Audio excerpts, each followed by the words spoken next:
a computer. Okay, everybody, I want to talk about closing, and I want to talk about closing objections. Now, Gabby, it's possible you heard this from me last summer, or it's possible you heard this from someone else. If you have not heard this content from me, this is really good content. Let me explain where this came from. Everybody, when I was new, I wasn't very good at selling anything. Then I had advanced training. Then after advanced training, I started making sales, right? Okay. Well, what happened to me was I remember over July 4th week, I did an appointment for Ann Turner. She's one of my neighbors. And when I said, would you like to place an order for the homemaker? She goes, I love it, Dave, but it's expensive. She was a teacher. Her husband was an engineer. And I was like, I said, I totally get it. I said, it's expensive. Can I say something? And when you say, can I say something? They're like bracing themselves for Kaylani to go, it's not expensive, but that's not how we roll. And I was like, I'm totally with you. It is expensive. When I agreed with her, I just disarmed her. She couldn't believe that I agreed with her. And then I used logic to explain why Cutco costs what it does. I said, do you see where I'm coming from? She goes, yeah, I really do. I said, cool. Do you want to place an order for the homemaker? And she bought a discounted homemaker, July 4th special. But when she told me it was expensive, everybody, it was Pavlovian to me. I got so good at when a customer would say to me, I like it, Teresa, but it's expensive. Like I knew I'm about to make this sale. Now, when I was new, if they said it was expensive, I'd be like, oh, Celeste isn't going to buy. Oh, woe is me. So I sat down one day at my computer and I go, I've gotten really good at handling objections. And I typed out everything I say when they give me an objection. Now, I'm about to teach this to you, and you don't have to write down everything I say because I'll email it to you. But what I do want you to understand is what I'm going to teach you is not a communication strategy that you can use in Cutco. It's a communication strategy you can use anywhere with anyone. Okay. So let me teach this to you. All right. Here, what I'm about to give you is what I call the 8-step objection cycle. This you want to write down. Okay. Here's the 8-step objection cycle. The first step in the objection cycle, gang, is that you listen. You listen. You actually hear the objection. So if I say, would you like to place an order for the homemaker? And Kaylani says, Dave, I love it, but it's expensive. Step one is I listen. Step two is I wait 2 seconds. Why am I waiting 2 seconds? I'm waiting 2 seconds because I want to make sure I'm responding to the right objection. I got so good at handling too expensive that I used to answer the wrong objection. Ian, would you like to place an order for the homemaker? Dave, it's great, but there's a lot of pieces. Ian, I'm totally with you. It is expensive. But the great thing about Cutco is that it is expensive. Yada, yada, yada. And then and I'm like, do you see where I'm coming from? And Ian's like, I understand the value of it. I just think it's got a lot of pieces. And I'm like, oh, crap. I just answered the wrong objection. So the idea of waiting 2 seconds, gang, is to slow you down. Okay, so step one, listen. Step two, wait 2 seconds. Here's a great step. Step three, repeat the objection back to them, saying, okay, so you like Cutco and you want Cutco, but you feel it's too expensive. Or you like Cutco Celeste and you want Cutco, but you just feel it's got too many pieces. And you know what they're going to say to you? Either yes or that's right. And when you get the that's right, Chris Voss wrote a book. He's an FBI. He's a former FBI negotiator. He wrote a book called Never Split the Difference. And he talks about in negotiation, if you can get the customer to say that's right, you have pinpointed the issue. And when you know the issue, you can solve it. Right? So you like Cutco and you want Cutco, but you just feel it's got a lot of pieces. Yeah, Dave, that's right. Step four is agree. You know what the most important step is? Agree. You ever been in an argument with somebody? You ever been in an argument with somebody and they don't agree with you, so you keep going around in circles? So I've got to show my age here a little bit, but in 2007, the New England Patriots were undefeated, and they were playing the New York Giants in the Super Bowl. If you don't know how that turned out, the Giants beat the Patriots. Okay, 17-14. My brother's a Giants fan. He lives in New York City. Before the game, my brother said to me, Dave, the Giants are going to beat the Pats. I'm like, come on, nobody's beating the Pats. They're undefeated. They're going to be the first team to go undefeated the whole way through, 16-game season, all this stuff. I'm not talking about the 72 Dolphins that went 14-0. Okay, so what happened is my brother's like, Dave, I said to my brother, I'm like, they already played the final week of the year. The Pats won by 10. I'm like, the Pats are going to win. And my brother said to me, he's like, Dave, the Giants can rush Brady. This is back when Brady was on the Patriots. They can rush Brady and back 7 guys in the secondary. No other team can do that. The Giants are going to get to Brady. And we went around and around, no, it's not, because we never agreed. And then eventually, because I was so frustrated at my brother, you know what I said to him? I'm like, you might be right. And he's like, and I'll tell you why wait a minute, Dave, what did you say? And I'll tell you why you're wrong, Dave. Wait. I'm sorry, Ian. What did you say? I said, I think you might be right. How did we end it? Because I agreed with him. By the way, he was right. The Giants won by 3 points. So the whole key is you have to agree. Even if you disagree, you're going to agree. And step 5, but or however. Now, when you say but or however, it can't be, hey, Kaylani, I totally agree with you. Cutco's expensive, but it's not, Chance. No. Your but, it's got to be very subtle. The however or but. It's got to be, right? So like my phrase to go to was always I would say, but the great thing about Cutco. I'd say, hey, I'm totally with you. Naomi, it is expensive, but the great thing about Cutco is that it is expensive. So it was very like subtle, but it wasn't this big, but it's not. Okay, step 6 is tell the truth, use logic. Step 7 is a soft close. Do you see where I'm coming from? Because if Celeste tells me it's too expensive and I'm able to answer Drea that objection, when I get to the end, I'm going to go, do you see where I'm coming from? And if Celeste goes, I'm not really there, I'm like, hey, no big deal. And I'm going to drop down. My job's not to get you to buy $1,300 worth of knives. My job is just to help you get some stuff that you'll use, that you'll benefit from. And most importantly, something that'll fit in your budget. Can I just show you the smaller sets? Because we got 10 of those. But if I say, Chance, do you see where I'm coming from? And Ann Turner goes, yeah, that I do. I go, cool. Would you like to place an order for the homemaker? In her case, it was the love the set, don't want to pay $1,300. So we did a July 4th special and she was jacked. She's had those knives for now. See, that was in the summer of '99. That's amazing. 22 years later, still using them. Awesome. Okay, everybody with me on this? Okay. Wait, can you repeat step 7? It's in the chat. They're all in the chat. Okay. And Gabby, I'm with you. That book is awesome. Okay. So do you see where I'm coming from? And if they say no, I drop down. If they say yes, I ask again. So let me give you a stupid example that I've never heard in my life, but it works. I've never heard this, but I want to explain this. So let's say I say to Kaylani, would you like to place an order for the homemaker? She goes, Dave, I'd love to, but Cutco smells funny. Now, everybody, I've never heard this, but just go along with it, right? Okay. So here's what I do. I listen. I wait a couple seconds, gather my thoughts. I say, okay, so Gabby, you like Cutco and you want Cutco, but you just feel it smells funny. And Gabby's like, well, yeah, that's right. Gabby, can I say something? This is how I used to agree. Can I say something? I love that phrase. Hey, can I say something? And when they say, yeah, I go, I'm totally with you. Cutco has an interesting smell. Now, listen to how I agree. I don't say, my dad was military for, 32 years. I don't say, I agree with you. That is not how I speak. You got to do this the way you talk, right? So I would say, Drea, I'm totally with you. And when I say I'm totally with you, I mean like YA, because that's how I talk, not I'm totally with you. That's not me.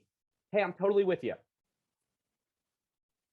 But the great thing about Cutco is because of the forever guarantee, you'll get used to that interesting smell, like any dog or cat, right? If you walk into one of your neighbor's house, you can smell the scent of the dog. It's different from your house if you don't have a dog or you have another pet. So yeah, I get it. Cutco has an interesting smell, but you'll get used to it. And because you'll have this stuff for 30, 40, 50 years, it's going to save you time for 50 years. It's going to save you money, right? For 30, 40, 50 years. You won't even realize that it's interesting smelling after a while because you'll just get used to it. But you'll never regret having knives that you buy one time, use every day, and you'll never have to replace it. That was my tell the truth, use logic. Do you see where I'm coming from? And if they say yes, I go, great Chance. Would you like to place an order for the interesting smelling homemaker set? Okay. So everybody, that right there is the 8-step objection cycle. Now, if you learn in a sales class, they will teach you the objection cycle is 4 steps. You ready for this? This is what they'll teach you. They'll teach you the objection cycle. Step 1 is agree. Step 2 is but or however. Step 3 is, sorry, let me think here.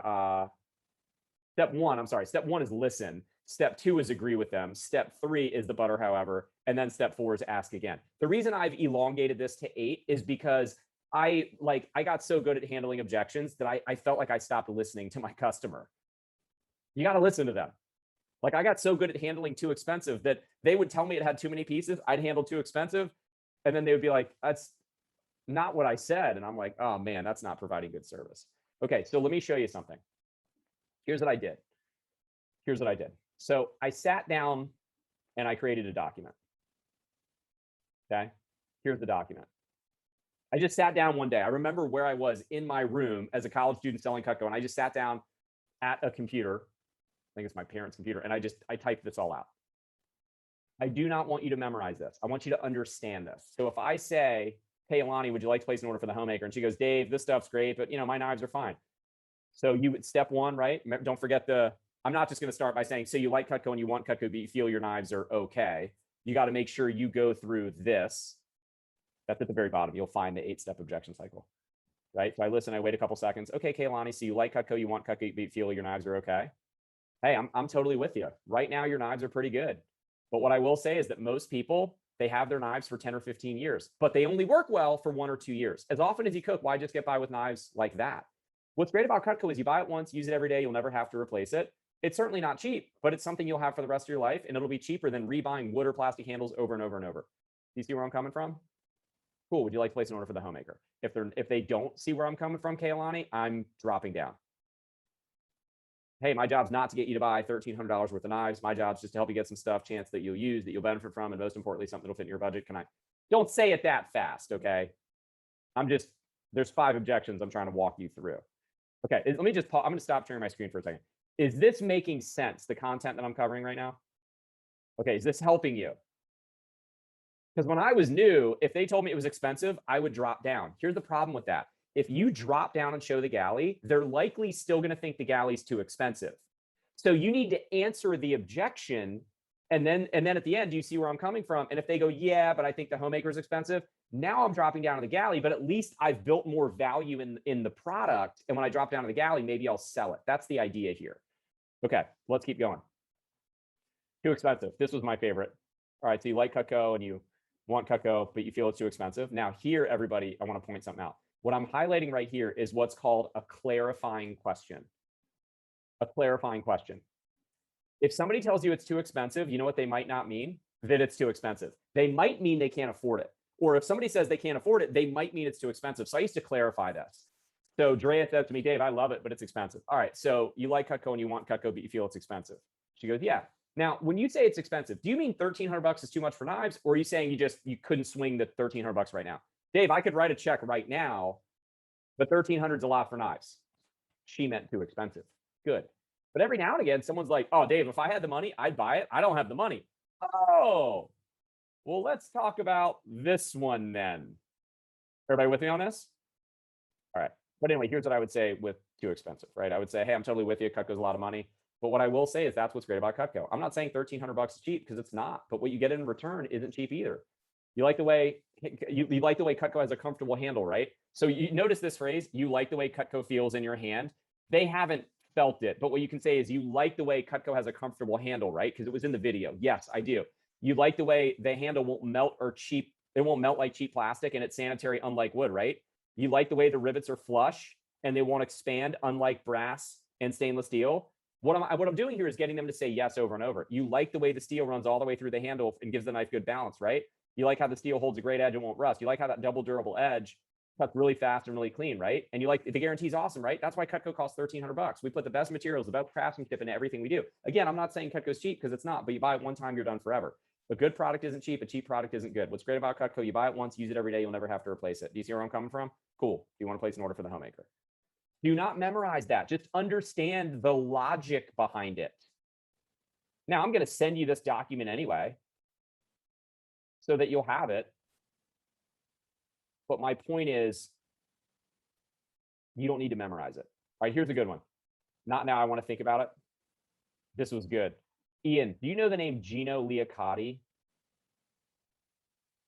Gino was a CSP. He and Marvin Cheek were like the first ever CSPs in the company, right? Like they were selling Cutco in the 50s, 60s, 70s, right? Anyway, Gino spoke at one of our division meetings when I was in Virginia, and he's the one who gave me this. And I'm like, this is awesome. Okay, so this is what you say when somebody, hey, not now, I want to think about my spouse in here. All right, so you like Cutco and you want Cutco, but you feel right now you want to think about it? Yeah. Hey, you know what? I'm totally with you. I'm totally with you. It makes sense to think about a big purchase, right? Cutco's a big investment. $1,300 is nothing to sneeze at. But what I will say is when I'm thinking about getting something, I ask myself 3 questions. And if I can say yes to these 3 questions, then I get the product. So the first question I ask myself is, do I like it? So let me ask you this. And Kaylani, do you like it? Okay, cool. Second question is, will I benefit and use this thing, right? So do you like Cutco and will you benefit from it? All right, cool. Third question is, can I afford it? Because the fact is, if I like it, I can use and benefit from it, and I can afford it, I get it. So do you like it? Cool. Can you benefit from it? Cool. Can you afford it? All right, I'm not saying you should get $1,300 worth of Cutco, but I bet you could get something that would totally help you. And more importantly, some Cutco that you could afford. Is it cool if I show you how the homemaker breaks down on a 5-month investment plan? It's only $265 a month plus tax. Some customers at that point, they're like, "Now nah, I'll just pay in full."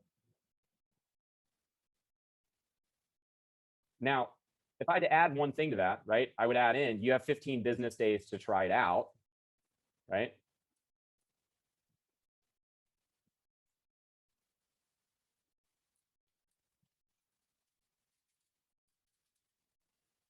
Bingo.